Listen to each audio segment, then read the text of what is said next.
nyasha zangu idzo dzangu dzakakuringana,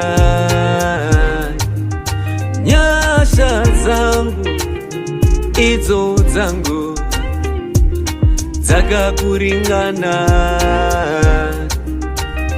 nyasha zangu we idzo dzangu dzakakuringana,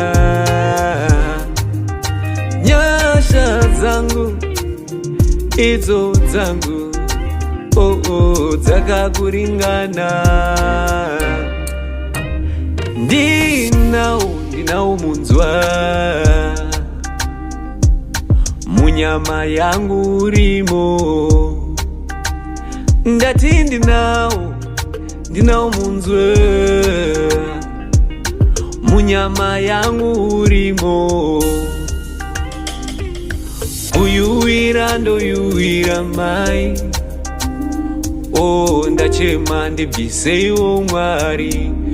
Moti nyasha idzo dzangu we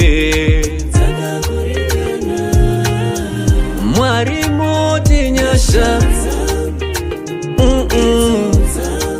dzangu ga imi, moti nyasha dzangu we imi, moti nyasha dzangu ga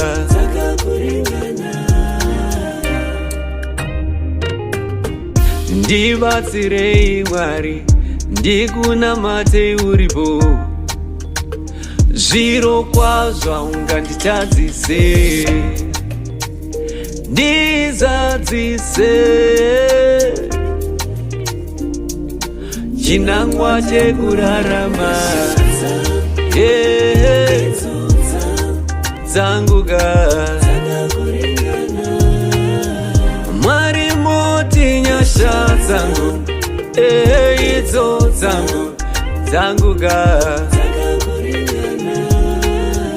imi, moti nyasha dzangu we dzangu ga